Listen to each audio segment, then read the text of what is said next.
All right, all right. Welcome, welcome, welcome.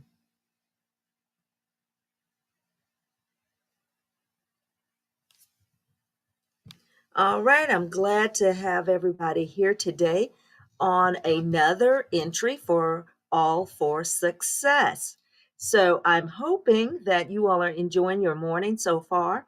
If you haven't had a chance to get your coffee this morning, take a moment, sit down with a cup of coffee or a cup of tea or your beverage of choice, and let's take a relaxing moment to listen in a little bit on the chat here. I'm not going to stay too long because just like many of you, I have other errands that I must run today.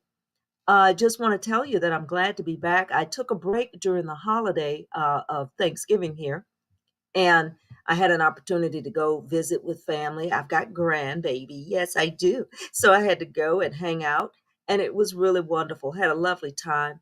Had a wonderful drive traveling. This time, I did not choose to fly anywhere. We were driving, and I've got to tell you, lately, driving to various areas or traveling has been so far fairly nice. I mean, the traffic, of course, can get a little tedious, but after reading different things happening on flights and just sometimes the congestion of getting through the lines in the flights, I tell you, I am often very appreciative when I just simply get in the car and ride to my destination. It's unbelievable, but often I really enjoy it. So now that I'm back, I just wanted to say hello and good day to everybody. And then we're going to discuss only a few things because if you all look at some of my previous chats, you're still going to see references to why I think some things are happening. So get your coffee, relax, relax, relax. And then also, don't forget, people, even though there was a holiday, how much exercise did you do? So make sure you put in the chat, let us know how you're doing. Uh, how you're doing for the past week, and let us all encourage each other to continue all of our different exercise activities. Now, I was able to walk, I would say almost a half a mile a day, and that's because I was pushing the baby stroller down the street. So I want you to know that that does count. Okay, so everyone else, you let me know what you guys were able to accomplish over the past couple of weeks. Now, all of that being gotten into, we've talked about keeping up with our fitness. We're gonna jump into how to stay fit and encourage each other. And we also want to remind everyone at this point as well, call your friends, get all of your buddies, even go over to your neighbor's house. Please like, share, and subscribe to the channel if you have an opportunity to. And I hope that something I say in this channel is both encouraging, uplifting, but also offering you perhaps an awareness of something that you may not have. Um, this is a Sussex friendly channel. I am really excited about Harry and Meghan because I like what they do and I like how they do it. Of course, they struggle greatly um, with all of the things happening around them. But just for them directly, I truly enjoy seeing them accomplish the things that they do accomplish.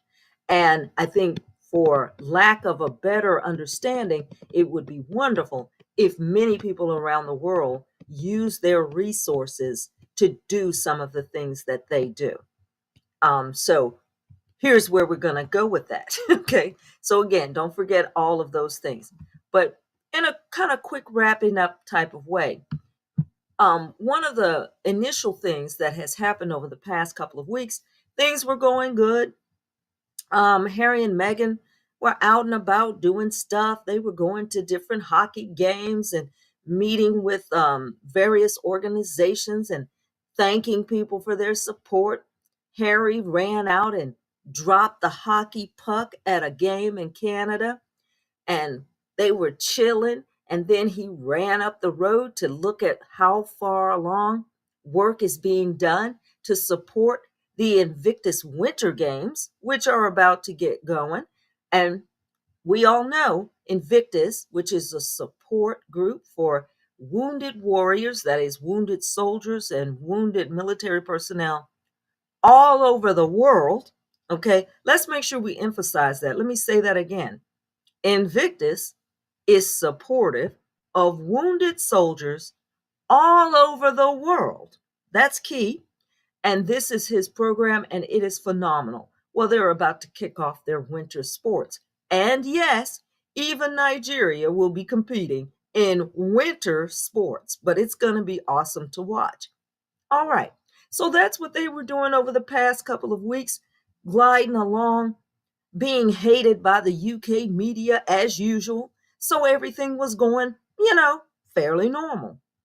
Well, along the way comes the writer of the book Endgame. Now, the author of this book is Omid Scobie, and Omid Scobie is a fairly well-known and prominent figure over the past 2 to 3 years.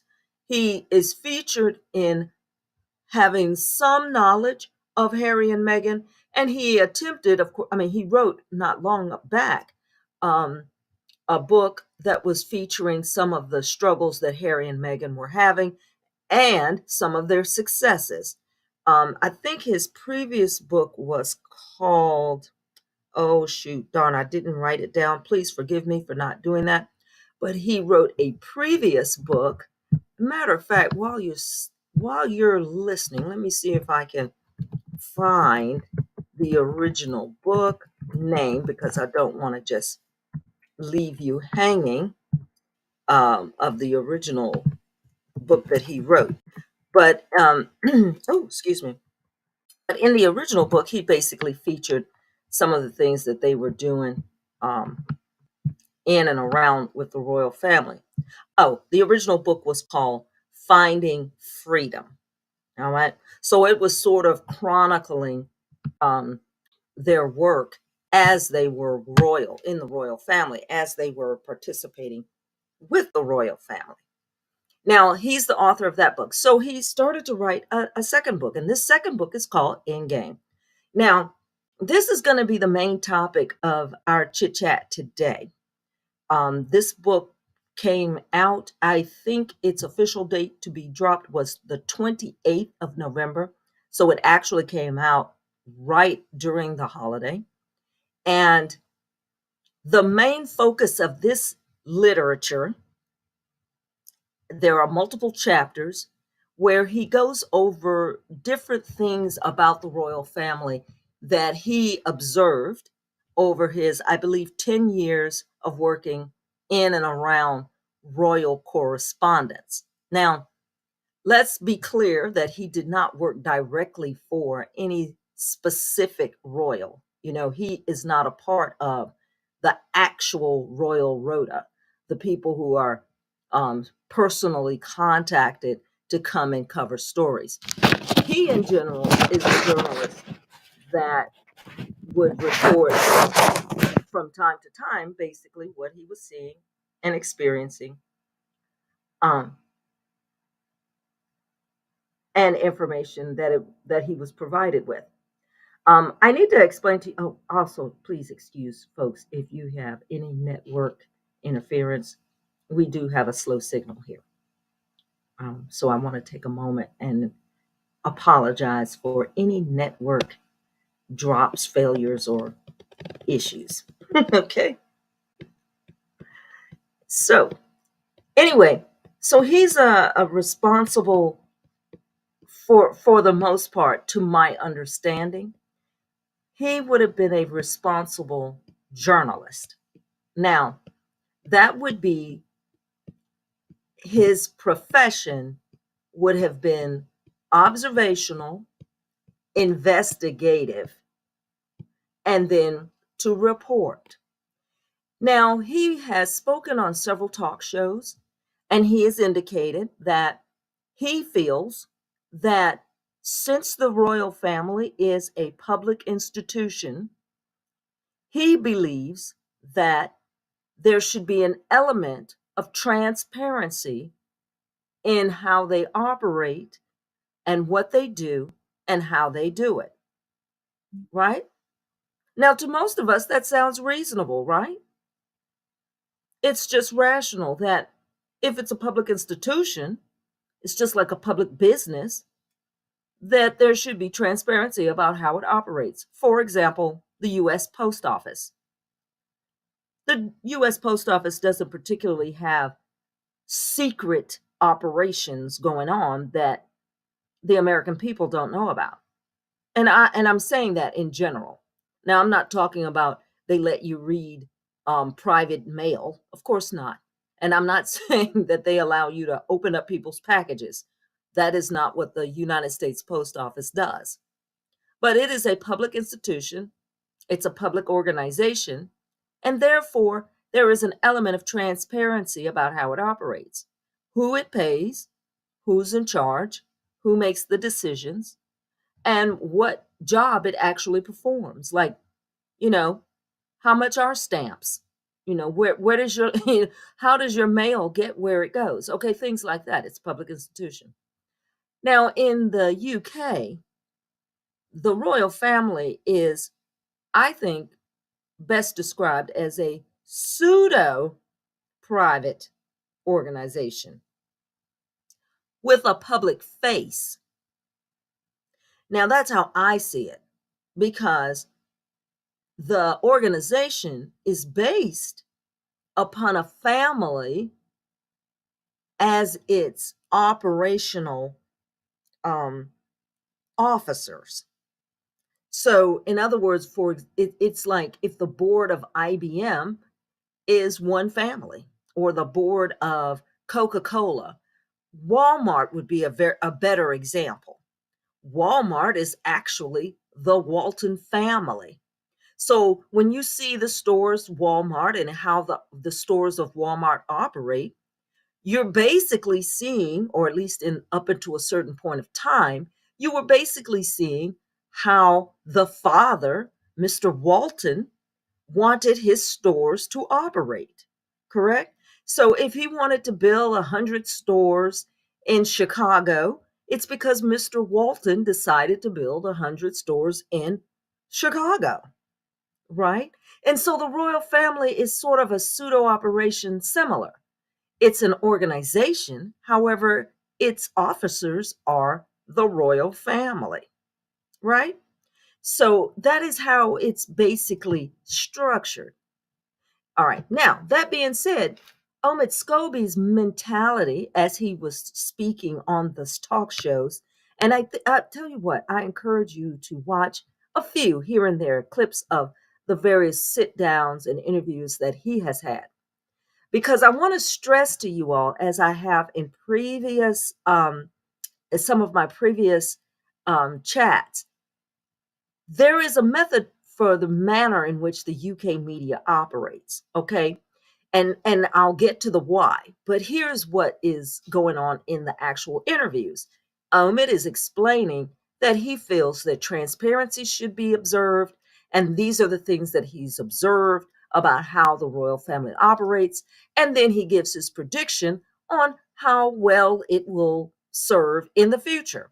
So it would be no different than if I wrote a book about Walmart and then I started talking about how Walmart operates and the decisions that the managers are making, or the products that they are selling or taking off the shelves. And that I indicated, well, I think Walmart will do well in the future, or I think Walmart will do poorly in the future. Now, here's the added fun part. Since it's a family, if I were to then say, well, they fired from the CEO position so and so's brother, or if they or if the father has retired now and the stores are being run by his daughter, that would be a normal conversation. It would be just something to talk about as far as how Walmart operates, right? If I were to talk about the family and how they behaved and the things that they do. Okay, how about if I were to say, well, everyone knows that the Walton family participate in cult-like practices, and I don't know, and they shave the hair off of kittens, and they put the shavings in the coffee that they sell. By the way, let me at this moment say I am making up a lot of this stuff. And so I am not making accusations, and that these are examples that are far fetched to draw a picture. Okay, let me say that now so that we don't have any legal issues. And so that anything that I might say about these companies or firms or foundations, it is an alleged statement. Why? Because I don't live with these people and I don't work for them. Okay? So let's get that out there. Disclaimer stated, right? At approximately 27 minutes. Okay, so listen. Okay, but that being said, so here's the thing. So, like I was going babbling on about the Walmart organization, which is a family organization, which can give you a similar picture to how the royal family might operate, right? How the royal family might operate in a similar fashion, then let's go with this. Okay, so I'm talking about the Walton family. I'm saying they might do these things like put, cat hair in your coffee or whatever, whatever. Well, it's a public business. The business itself, the stores, Walmart is a public business. The fact that it might put kitty cat shavings in your coffee would be some information that should be publicized, correct? In other words, no one would be shocked that you're making public information about the fact that the Walton family puts cat hair in your coffee. So Scobie's attitude towards his book here of the royal family is actually similar, in my opinion, right? He's a journalist, and thus he is writing about how this family, which is at the head of this business slash firm that called the royal family, how things that they do, decisions that they make, interactions that they have impact this specific business. So here's the thing. Before many of the personnel, before many of us who support how Harry and Meghan are trying to make their own way in their life, that's one thing.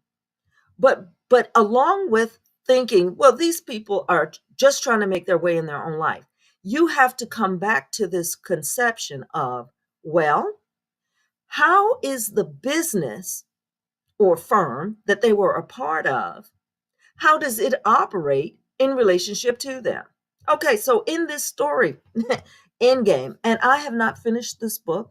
I've only read a bunch of excerpts, and I encourage everyone, if you have an opportunity, to definitely read the book, because the book itself is going over different interactions and different activities and different events that impact how you perceive all the people who are in and around them.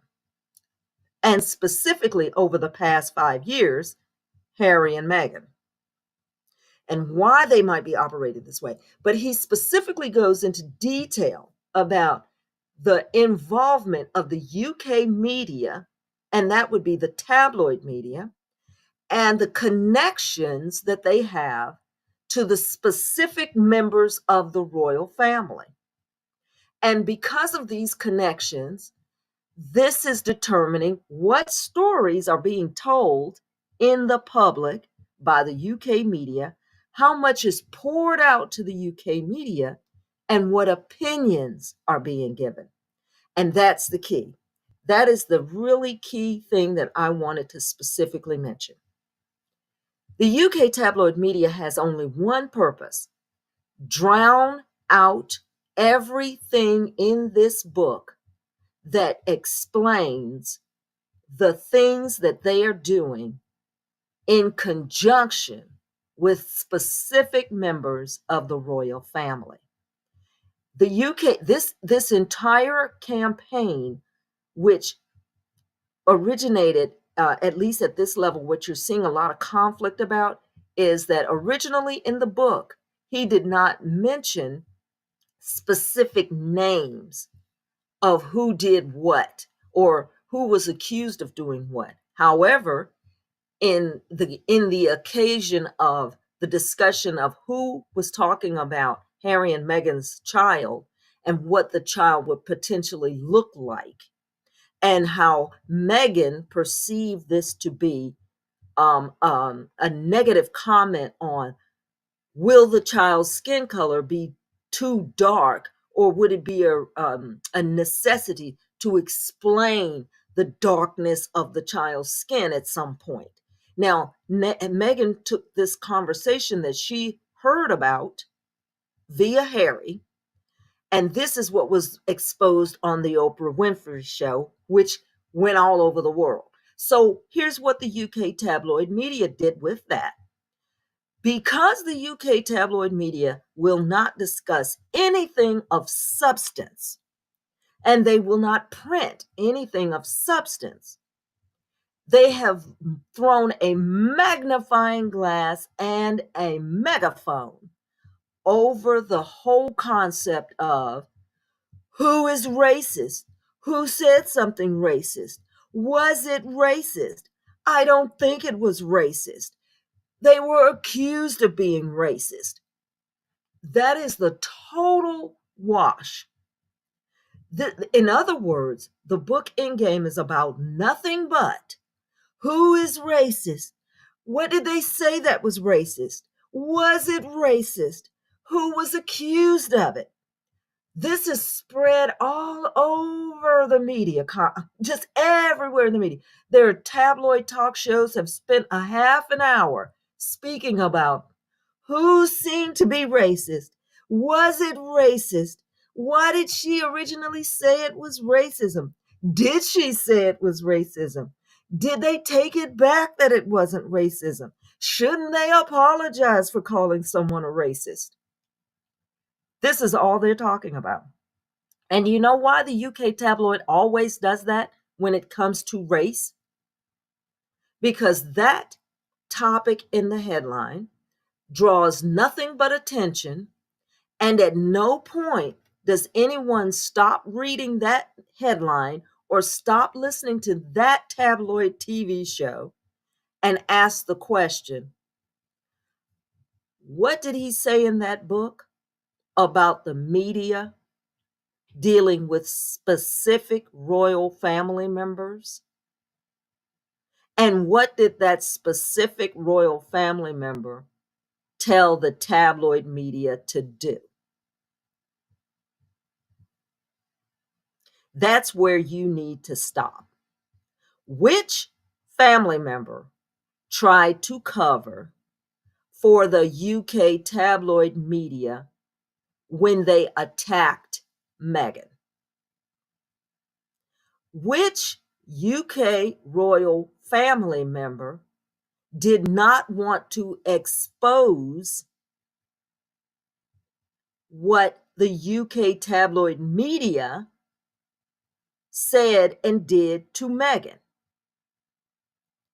Why was the family of Meghan Markle, her father, her sister, and I'm going to have to say stepsister, stepbrother, why was her father, stepsister, and stepbrother, who have had no interaction with her in depth over years, why are they showing up on every UK tabloid television show to talk about Meghan? That is what this book is about. This book explains who the people are in the royal family who were in charge of the people who ran all around the UK tabloid media contact list to put negative story out after negative story about Harry and Meghan. because that is what this book is about. The people who are named in this book, the correspondents, the people who were employed via Kensington Palace, the Cambridge, the House of Cambridge, right? Who are these personnel that specifically rewarded and gave accolades to the correspondents that tried to ruin Meghan's lawsuit? Who are the people that actually told um, other operators that Meghan shouldn't be supported and that she was a bully? Who put that out in the UK tabloid media? Well, here's the thing. Endgame precisely gives you a roadmap to the location and how these things were originating in the UK tabloid media. That's the key, right? So that is what this book is about. And that is where the chapter and focus should be. The focus of this chapter should not be anywhere near racism this and racism that. Who's the racist and name the racist? Oh my gosh, there must be a racist. That is of no importance whatsoever because there's not really, in reality, in the real world, with real people, especially people who are Black or Hispanic or anything else, we do not have to ask the question whether or not members of the royal family are racist. We don't even need to ask the question. We don't even need to talk about it. We don't need to go over how racist they are or how not racist they are. We don't even need to contemplate it. You simply have to look at the destruction that lays in the wake of the royal family and the British Empire. No one has to ask this question. But you see, if the UK tabloid media keeps you focused on that, then you may not ever get to the chapter that speaks specifically about which members of these correspondents, how many of these personnel also ended up in prominent government positions in the UK. Well, at last count, I would say 3. Now, it's fun, and I will go over that maybe in community notes. I'll send you some tabs. But there is one individual specifically that is talked about, and this is one of the most recent. Now, we know we lost Dan Wooten. He disappeared off the face of the earth. No one knows what happened to him, right? The UK, in the UK, one of the individuals that's named in the book became a minister in the UK Parliament and is now under investigation for silly nonsense around the COVID situation. They were a key proponent when it comes to who got paid for selling contracts for PPE, which is the equipment to keep you safe in COVID. And then you find out that they were actually giving money to people who didn't make PPE. So anyway, that's a whole court case going on right now in the British public. But have you heard anything about it? No. What you're hearing about is the racism of the day. But in Britain, there are a number of things happening that this book, Endgame, is giving you a roadmap of how to track down the who, the what, the when, the where, and in some cases, the why. So that's the importance of the book Endgame.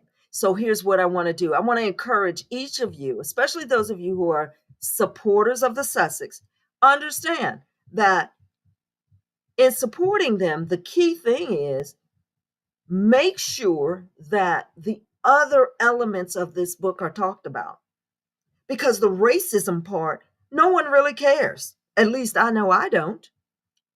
That's not something that's going to be fixed. Now, the rest of the UK public would like to know, maybe name that racist, but nobody cares. Not really.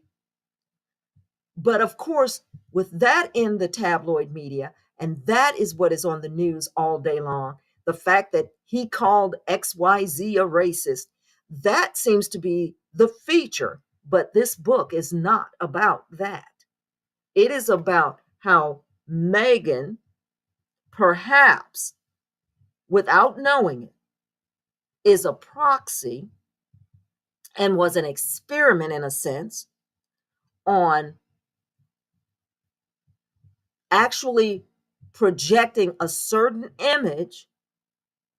And if you didn't like that image, how they thought they could crush that image.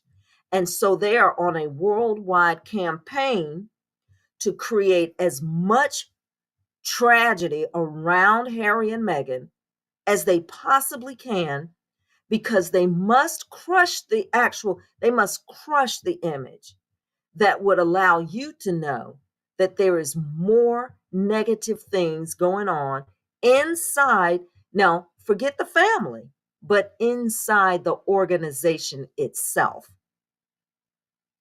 And it's drawing a roadmap on how that operates. So let's face it. Royal family, this is the empire. This empire is money. It's all about financial gain. Every continent that they put their feet on was about financial gain and advantage. So to think that this royal family stands for something else is like saying the Waltons do not stand for Walmart. Okay? So in the US, that's the best way to put the two together. Just understand that. That is who they are. Okay. And Endgame is probably going to be phenomenal. Now, I plan, of course, I'm not, like I told you guys, I'm not going to keep you here forever, but I do plan to do some reviews of specific passages that will connect things from Harry's book Spare with Omid Scobie's book Endgame. And I know tons and tons of operators are going to be doing the same thing all over YouTube.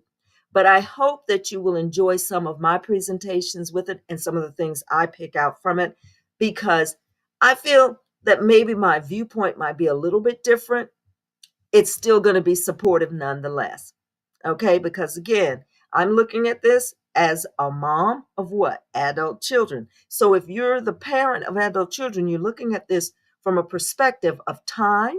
You're looking at this from a perspective of a different kind of viewpoint of our reality. In other words, we're just not as the rose-colored glasses are off, because I can see very clearly what I'm looking at. And I know for a fact that what I'm looking at is nothing but distraction, right? Because Endgame is telling you how the royal family interacts with the UK tabloid media. And all of this hoopla, and put a pin in it, all of this hoopla is to keep you off track, especially knowing that Harry's lawsuit and the continuation of their accusation that the UK tabloids were utilizing illegal means to gather information, that's not finished. And that's getting ready to crank up again in 2024. So I want you to stand by and let's see if all they want you to do is look at Endgame as a book about who's racist and who's not. Okay. And as you can tell, that is what the UK tabloid media does. Just like in their features, how in the world would you have 4 to 6 papers, just like in this ad below, have the exact same attitude towards a story? Each person just basically rewriting and regurgitating the same identical mentality from each particular paper. You would think just the writers themselves would be more unique than that. And yet they aren't, right? So why is that? Let's ask ourselves that question. So I want you all to join in. Let me know if you have any comments or any questions about anything that I have covered. Let me know if you have any concerns, because I would love to see your comments and answer back if you have any. And you could just drop those in the chat and then we could talk about them, or I can answer them later if I have anything to add.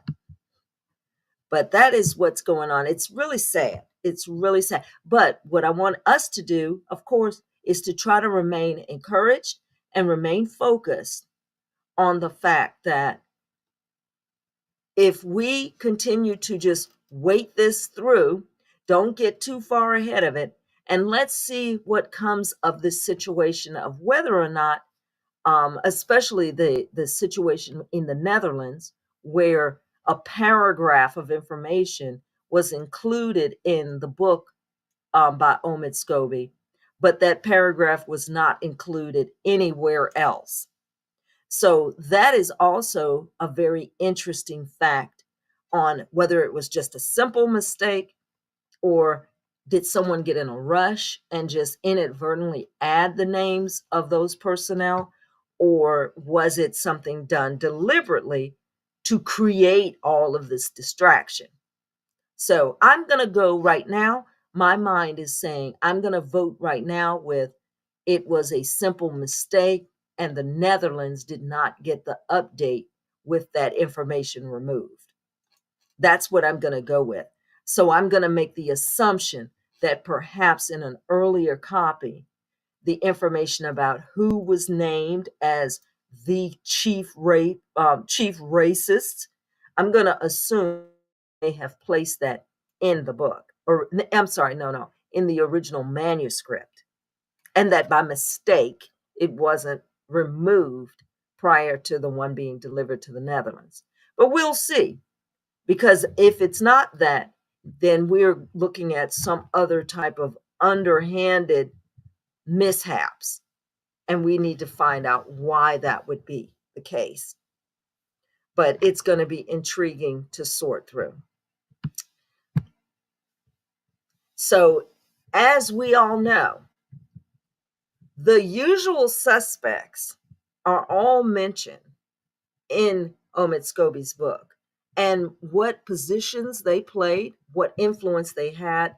And in numerous situations, Omid is going to tell you about various stories that were squashed, even though there were various tabloids that were going to comment on them.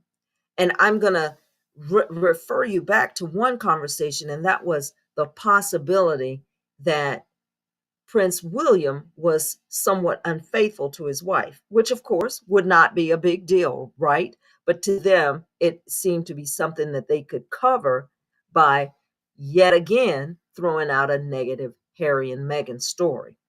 And that is what they did. So he talks again specifically about that. So to see these lines put together, that is wonderful what the book does. And then, of course, he makes his prediction basically on what the royal family should do, or what could happen to them if they don't begin to operate in a little bit more modern fashion. But we will see how that works out. It's amazing to me that they are still trying to conduct themselves like 1,000 years ago. But when you listen to many of these tabloid commentators, all of these men are age 50 or 60 and above, and they still think that they keep yelling the word strength. And even some women, they just keep talking about strength and what's strong and what is strength. And in their mindset, from ages 50 and above or 60 and above, they generally equate strength with cruelty. If you are cruel, or you're an absent parent, or you don't engage in understanding how people feel, that you are somehow strong because of that. So they equate understanding, they equate compassion, and they equate just empathy with being weak because they are from that place in time. It hasn't occurred to them that now, these days, 2023, that you do not have to be ashamed that you care, right? That I don't have to be ashamed that people who are struggling or having a hard time, that I actually care and want to help. But they are still stuck in this place in their brain that that it all equals weakness. Now, for those of us who have grown up in that era, I understand where it comes from, but I am now a person of today, modern day. So I am very capable of realizing that that is no longer the truth. Correct? That is no longer the truth. I think of a character like Muhammad Ali, who was a very famous boxer, as they would say, he was the greatest of all times. Well, Muhammad Ali cared about other people. He cared if he hurt your feelings. He was concerned about the welfare and the betterment of many people all around him. But would you walk up to him and call him weak? I don't think so. Similarly, even today, Mike Tyson is not a man that I would call, oh, well, you know what, Mike, you're showing a little bit of compassion these days. So you know what? You're weak. Um, I don't think you would walk up to him and say that unless you're an idiot. But that is how the mindset of many of these older people are. And here's the key, and I'm going to wrap it up, I promise. The key is this: in general, these talking heads on these television shows, especially these UK tabloid people, in general, they're all somewhat effeminate. And in general, none of them have served their nations, right? And I mean, of course, I am always going to be biased towards the soldiers. But these are the people, they do all the talking, they create all the animosity. They've got everybody fighting and yelling at each other on these television talk shows. However, when you look at their history, they actually have fought for nothing directly. Other people have done the fighting for them. And it is sickening to watch because people keep doing it. These weak people, in reality, they're sitting behind a desk, sitting in front of a camera, talking into a microphone for 30 and 40 years, where the real men and women have been out struggling, working hard, trying to make it, trying to get ahead. And then this guy is yelling at you through your television screen how you should dislike somebody else. That's amazing. So anyway, that's that's kind of my last comment on that. And I am about to wrap it up. I've got one comment here and it says, let's see. It was intentional for the names to be listed to divert attention from something else. So what are they, the UK trying to hide? Exactly. Thank you, Miss Mays, for that comment. Exactly. Nothing but total distraction. But what they're trying to keep you from seeing are, again, I believe, the dots that he is connecting in that book. And we're going to dig through it. We've got plenty of time, and we're going to see some of those connections in the book. And many of these things that he's actually drawing dots and lines to, these things are actually going to be significant in Harry's court, in the court case. Now, I need to make sure I say this. The court case about illegally gathering information from various sources, which is what the bottom of his court case is about. It's not just Harry. I have to remind everyone that people who are included is like Elton John and Miss Doreen. This is a lady who her case is very interesting because her son died, and she actually thought that the media was interviewing her and talking to her as if they cared, as if they were being compassionate. And what in fact they were doing was finding out things about her and her family in the background, and then splashed all the negative things about their family in the newspaper. And this is a situation where her son died. So it's very similar to the type of things we see here in the United States when, let's say, the Floyd uh, what is it called, Floyd case, where he was killed by the police officer Chauvin. It's very similar to that. So as soon as that happens, we want to get away from the fact that the police officer killed this man on the street on camera. We want to get away from that. Let's talk about how bad Floyd was. Right. Let's talk about that. Well, he was a criminal. He was stealing something. He was using bad checks. We want to do that. And that is what happened. So the case going on in the UK coming up in 2024, it's going to be several people listed in that court case. And so we want to see how this plays out, because what they're trying to say is that they didn't do anything illegal to gather information. For example, I didn't call the hospital to pretend to be a nurse so that I could get someone's records. But that is in fact probably what happened. There was a situation with Elton John where his child's birth certificate information was posted in the newspaper before he even saw it. That's correct. So that is also going on in the UK media. But I thank you so much for the comment. Thank you. Thank you. And you guys continue one more time. I'm going to wrap it up and I'm going to tell you, please continue to like, share, and subscribe. I hope that I can get a little bit more detail for you in my next broadcast. And I'm going to, as I read through some of these books, and I'm going to try to draw some connections myself, then I'll be able to give you some more detailed information. If in fact you're not reading it yourself, I know a lot of people have jumped out there, jumped ahead, read through the book. They're pretty much finishing it up. And then we'll discuss at that level. But what we're going to be talking about are the other chapters in the book. Why? Because racism and who's a racist and how much of a racist they are, that is of no concern to me. I don't care. I already know who the racists are. I can spot you at 1,000 feet. So we don't even need to do that. But what we will be talking about is who said what to whom and why the UK tabloid media has this information.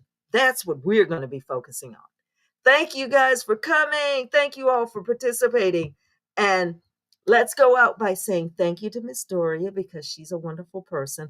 And I tell you, I need to get to know her because I feel like we have a lot in common. And so that's where I'm going to leave it here with All for Success. Please like, share, and subscribe. And thank you guys for participating in the live chat.